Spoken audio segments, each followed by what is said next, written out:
Di Desa Sawangan, proyek pembangunan kawasan industri BYD dan Subang Smartpolitan terus berjalan. Di balik hiruk-pikuk alat berat dan perubahan lanskap, ada pertanyaan-pertanyaan yang mulai tumbuh di benak banyak orang. Di Desa Sawangan, proyek pembangunan kawasan industri BYD dan Subang Smartpolitan terus berjalan.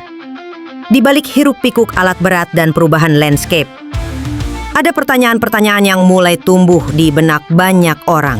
Wilayah ini terdiri dari 12 rukun warga, 4 dusun dan sekitar 34 rukun tetangga, dengan jumlah warga usia produktif yang tidak sedikit. Secara usia, mereka yang berada di rentang 20 hingga 50 tahun sesungguhnya memiliki peluang untuk turut bekerja di proyek tersebut.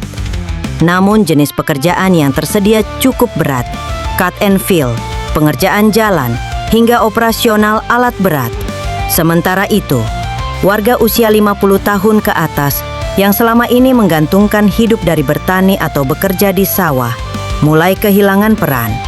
Sebagian dari mereka tak lagi punya lahan untuk digarap, dan kini hanya bisa menyaksikan perubahan dari jarak yang semakin menjauh.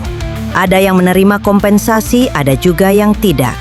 Dan meski uang bisa datang, belum tentu rasa tenang ikut menyertainya. Generasi mudanya pun menghadapi tantangan tersendiri. Sebagian belum menemukan arah yang pas untuk terlibat. Ada yang merasa bahwa upah kerja proyek terlalu rendah dibanding pekerjaan serabutan di kampung. Menjadi tukang bangunan, buruh kontrakan, atau pekerja lepas di sekitar rumah seringkali dianggap lebih masuk akal secara ekonomi. Lalu muncul pertanyaan-pertanyaan yang tak bisa dijawab dengan cepat. Apakah ini soal kemauan atau soal kesempatan? Apakah ini kemajuan atau hanya perubahan rupa? Dan bagi mereka yang tumbuh di atas tanah ini, apakah peran mereka masih dianggap penting dalam cerita besar pembangunan ini? Mungkin dari pertanyaan-pertanyaan sederhana itulah kita bisa mulai menyusun pemahaman bahwa pembangunan bukan sekedar tentang proyek besar dan alat berat, tapi juga tentang arah, keadilan, dan keberpihakan pada manusia yang tinggal di sekitarnya. Dan dari sinilah mungkin setiap orang bisa mulai berpikir apa yang sebenarnya sedang terjadi di Sawangan. Dari ladang pasar hingga balai, suara kecil kini mengguncang damai. Warga bangkit, suara pun lantang.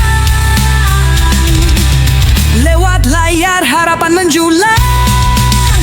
Sawangan dari desa untuk dunia.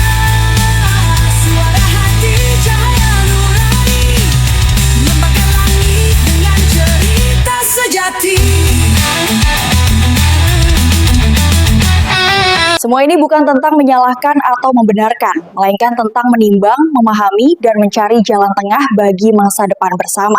Karena kami percaya, suara dan keberadaan warga Sawangan bukan hanya bagian dari sejarah, tapi seharusnya menjadi bagian dari arah pembangunan itu sendiri.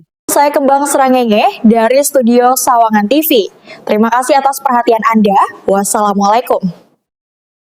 Sawangan TV, dari desa untuk dunia.